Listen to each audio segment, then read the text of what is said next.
So, Conor McGregor is returning to the octagon on Saturday, January 18th, to face off against Donald Cowboy Cerrone. Like I alluded to in the intro, now it's going to be interesting to see how he returns because this fight is at 170 welterweight, and although Conor looks jacked, he looks really good. He's been off for a year and 2 months, and his last fight was a bad loss to Khabib Nurmagomedov. And we're going to get into that later. We're going to go over that. And as like I said, we're going to go over Cowboy, and then we're going to preview the fight a little bit. But the first thing I want to do is look at McGregor at his best, what makes him so good, and to do that and look at that progression and look at elements of what he's going to have to use against Cowboy. We have to look at four main fights, probably the four biggest fights of his career thus far in MMA. And the first one of those is the fight at 155 for the lightweight title against Eddie Alvarez. He displays great precision, discipline, and patience while standing against Alvarez and creates an impenetrable space that allows him to use that left-handed power punch, which he did knock down Alvarez with 4 times before the eventual 5th time, which was a TKO. In the cases where Alvarez got small openings, teeny tiny mouse, 5'8" male, short king openings, McGregor displayed solid, simple takedown defense, maintaining him against the cage, maintaining him and his weight and his will over Alvarez on the mat, and while he had Alvarez on the ground. But the main focal point of the fight was the time standing up. He moved in and out, picked his spots, was precise with his punches, and set up that left hand, which was dangerous. But to look at kind of more of a challenge, you have to look at more of a stylistically combative fight, and both of these were two very different fights, but the two Diaz fights. Diaz is a southpaw, fellow southpaw, and he was kind of throwing Conor's game at Conor to see if it would stick.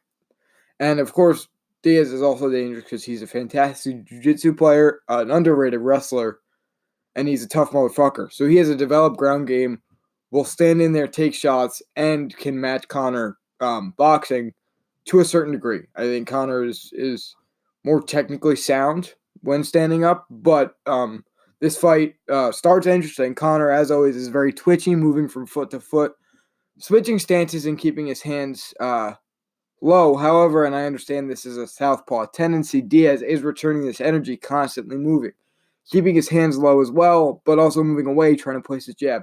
Sound familiar?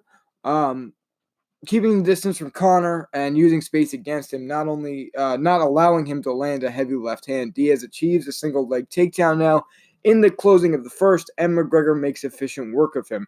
Pulling guard, but Diaz holds strong now, maintaining his guard and not letting Conor pass him against the cage. In the second round, Conor opened up with a masterclass of stand-up, keeping space, closing in and out when he wanted to, and landing effective combos. Diaz returned some nice shots. Now in the middle of the round, this is the middle of the second, Diaz closes in on landing combination after combination, leading with the left and landing a heavy right. Conor keeps moving, but he's getting tired. Diaz knows he's tired and opened up now. He stays on him with 50% to 75% shots. We see these half power to 3/4 power shots and punches work for Colby Covington is the best example I can give. Because even in the Usman fight, he was relentlessly just giving him work. And I mean, it does wear you down. Obviously, Usman recovered and broke his jaw. But anyways, McGregor tries to return, but Diaz takes them and keeps it going. He scores a double leg and tries to move into a guillotine. McGregor slips away but remains on his side with no guard. Diaz mounts him easily. Eventually, Diaz gets his back and gets in a rear naked choke. Before we move on, I just want to mention that this is one of 2 times that McGregor's gotten caught with a back take and then eventually submitted to a rear naked choke in a high-profile fight in the UFC. I'm not sure if it happened in Cage Warriors or before that or in between his UFC stint. But it's something he's going to definitely have to watch out for against Cowboy on the ground because Cowboy is such a good wrestler and he can easily get you on your back and then just put in a submission. His submission game is dangerous, and we're going to look at it. So I just thought that was a point of contention. And another point of contention was McGregor's cardio and endurance. I think he knows that, or he knew that at the time, because he talked about in the press before the rematch that he about going a full 5, which shows his cardio was up to speed compared to 5 months prior. We see this play out as the fight goes the distance. So we'll talk about that in a second. But McGregor's offensive technicality was nearly flawless once again on the offensive end, but eventually his defense diminished. His head movement and constant motion is his main source of defense, especially in this fight. And once Diaz landed shots on him, it got him 1 hurt. I mean, he was evidently hurt, and 2 very tired. He got gassed really quickly because at that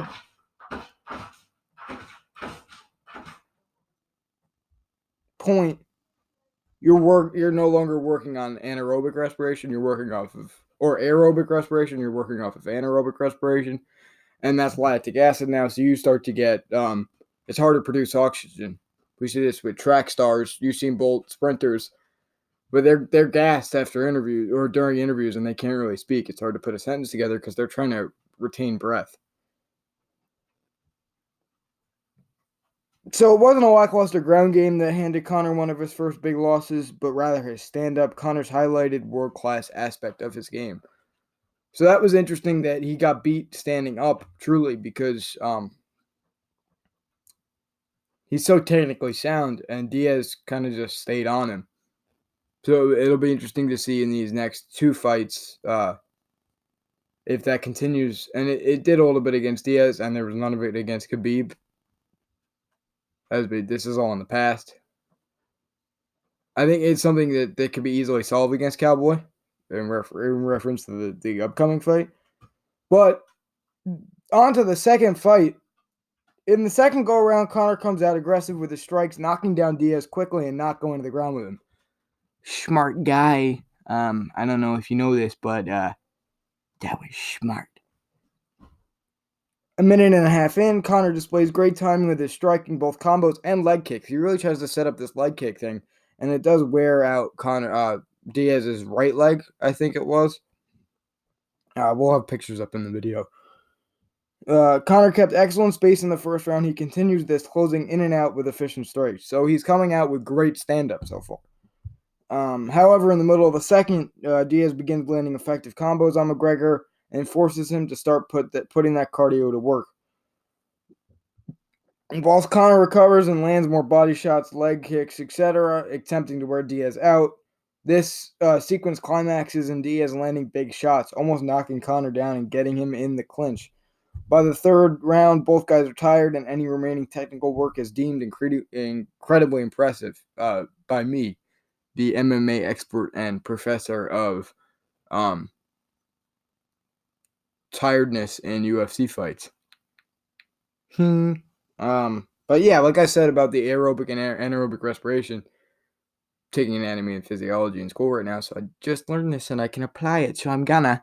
It is a big thing because you're really struggling to breathe and you're struggling to perform at the time where that aerobic respiration pieces out, and you're working off lactic acid. And so in a high-profile fight where 2 guys are punching each other very hard, maybe it's a point of contention. I don't know. Diaz capitalizes on McGregor fading by landing 53 significant strikes in the third. The fourth round is very even. Both guys working on that aforementioned lactic acid. Eventually, Conor wins by decision. The fifth round was very even as well. They're kind of just going back and forth. At that point, still very tired and very gassed. So it's just that will to win, and you're landing whatever you can. Now, moving to the Khabib fight. The one glaring difference here is, to start the match, is the difference between Conor's comfortability level on the ground. Take the Eddie Alvarez fight. He looked perfect in that fight. Or even the Diaz bouts. looks really comfortable on the standing up. It's like he's walking on a cloud, placing his fists where he wants them. Very technical stuff, and it's good to watch. It's fun to watch. It's beautiful to watch, and he's performing really well. But all that goes away immediately out the door when Khabib shoots him and gets him on his ass. Khabib's shoot is one of the best works of art I've ever seen. Put that in a freaking museum. Oh my gosh. It's like the Sistine Chapel of moving things. Literally. One of the most perfect things I've ever laid my eyes on. Khabib did dominate him, however, keeping him on the mat for the whole bout pretty much. Mixing in these strikes with long booming hooks. Right, left, like a wing. With just incredible power down on Conor's face. And Dominic Cruz mentioned it in the during the fight and in Brandon Schaub's Below the Belt. He just had him on. That at that point, Conor's trying to let Khabib wear himself out. He does have his fist up and he's trying to defend, but he's trying to take those shots and let Khabib get tired from just bang, bang, bang, bang. Oof. Looks like it hurts. That's all I gotta say. But and he does get tired. Conor eventually lasts the third round. They're able to stand up, but Khabib stands in there when they're throwing strikes, eventually willing him back down. Now he adds in the trapping of McGregor's legs as he's trying to move into a submission to finish the fight.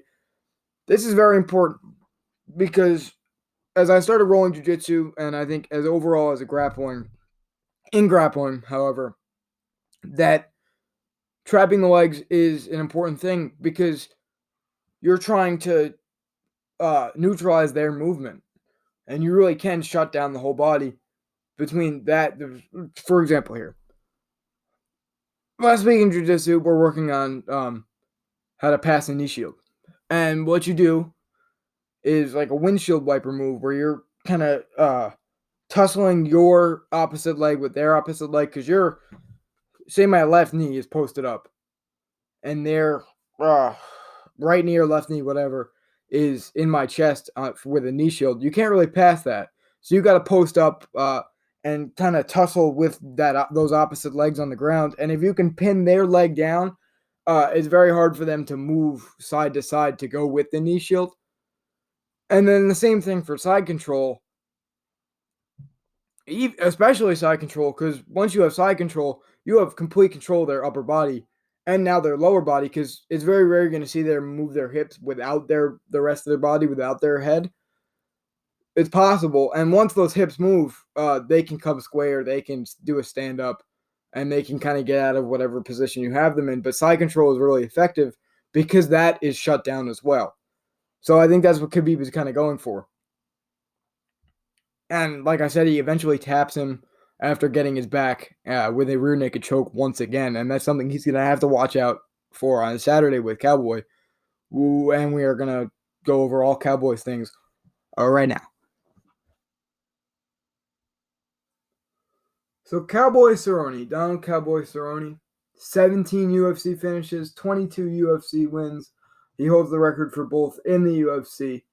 Has 50 overall MMA matches, 36 wins, 10 knockouts overall, and 17 of those, 17 wins by submission finishes. He's a former pro kickboxer, which, I can't find any records of, but it shows in his MMA. He has really good Muay Thai and excellent chokes. We're going to break down Cerrone into three separate pillars of his game. Strikes, leg kicks, knee and his knee strikes, his lower half offense, and eventually his chokes on the ground. I watched three of his fights in the UFC, as well as some clips and a bunch of other stuff.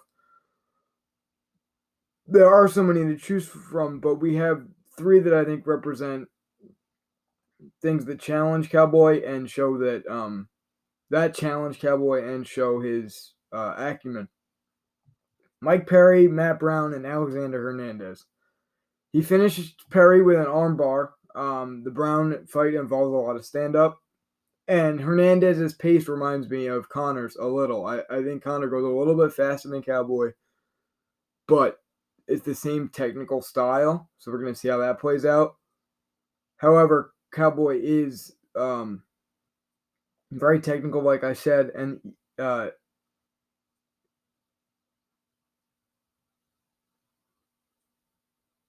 he is slower even more so than Conor. And his game is very predicated on patience, experience, and meticulous striking. No wasted shots. Everything extremely accurate and powerful, which is similar to Conor, but he's more technical, if that makes sense. Standing in the pocket and waiting. We saw Conor be so technical against Diaz, so technical against Eddie Alvarez, especially. It's hard to imagine Cowboy can be even more so, but he goes at a slower pace and he waits for the guy to come to him. So that's just experience. Overall, Cowboys, well, the real danger standing up is Cowboys' lower half. He has lethal leg kicks and knee strikes, especially his switch kicks. Overall, Cowboys' lower half offense is a process. For example, one sequence I'll throw is first an inside leg kick, uh, then throw into the chest and wait for the opponent to lower their head so he can place his shin to their temple. Nice, right? As you can see here, his switch kick serves the same setup purpose for more offense, opening up his opponent. But the power generated from his base and swing is the most impressive. You see him open up and then just uh, send that leg up towards the head, and it opens up for him to finish the fight. Moving to his chokes, two main forms here. First, the triangle, which there are variations of an arm triangle and a traditional triangle, head triangle. Moving on Alex Oliveira, here is an example of an incomplete arm triangle. Not deep enough to get the arm pulled to the chest and complete it, but deep enough on the head and neck to get a tap. Now, if you ever felt a triangle, you know that pressure on the head and neck is probably enough to tap. So Oliveira was very tired, I'd assume, and he was just kind of looking a way to get it because Cerrone didn't actually finish the application. The same way with the armbar he tapped Perry with. There's a lot of strength and power trapping Perry's arm under his body, and it's in pretty deep as well, technically. The key to the chokes overall is keeping close in and to the body and maintaining pressure. Now, I was rolling tonight, and you really can use your momentum, especially your head and shoulders, to push in to, for example, side control. But in this situation, you're constantly moving and you constantly want to keep pressure on him. So, and you see Cerrone, Olivier's guard is extremely open. He has a very open guard. So he just mounts him and starts to put in the triangle on top, and then he'll transition to it on the bottom. And the transition is nice, and then he's able to just kind of move into it from there. But the main key, like I said, is maintaining pressure. Now, two factors here lead me to believe Cowboy is defeating Conor on Saturday. We're going to jump right to this. The same way Conor feels at home at featherweight and lightweight, 55 and 45, Cerrone does at 70. He really does live for that weight. He looks very comfy. Like, he'll wait for his opponent to come to him. We saw in the fight against Justin Gaethje that Cerrone was thrown off by the pace one. Justin Gaethje's a very balls-to-the-wall knockout artist. And also, he had the weight cut. So that probably threw him off a little bit. But he does thrive at a heavier weight, and it's Conor will have to catch up and adjust. We've heard reports that he's struggling to make weight. He'll probably fall in somewhere around 168, 169, while Cerrone will be at clean 70. Since they have similar technical styles, McGregor won't attempt to go off the rails like Gaethje did, and Cerrone can sit in and execute, as can Conor. Which brings me to the second point. Cerrone has more ways to beat McGregor, and if he gets tired up top, he can change levels as well as set up those leg kicks. He's a little more versatile than Conor. Conor's going to try to beat him standing up. The only way I can see Conor succeeding on the ground is in defense, because he did defend Khabib pretty well for a while. He defended Eddie Alvarez, as I mentioned, but I actually think that Donald Cowboy Cerrone is going to come out on top this weekend. Thank you, everybody, for listening to the first MMA edition of Frank's Film Room, previewing Cowboy and Conor on Saturday. Should be a barn burner, but I thought that introducing MMA to the fold is going to be interesting, because unlike football, I'm actually doing jujitsu, and I'm falling in love with the sport of MMA. I'm falling in love with the sport of jiu-jitsu, but particularly to the grappling, I can actually offer insight because I'm experiencing some of it. So that's an interesting spin now. Obviously, I can apply what I see to football, and I'm gonna keep doing that, and I enjoy it. But these MMA ones should be fun, and I'm gonna enjoy doing those as well. Give me your feedback on this. Let me know what you thought. Listening, watching. Thank you for everybody that does so. Of course, the socials, clubhouse.cast on Instagram, Frank Estraub on Facebook, clubhouse.cast1 on TikTok, and Twitter's pod_clubhouse. And we're available on every podcast platform known to man. See you in the next one.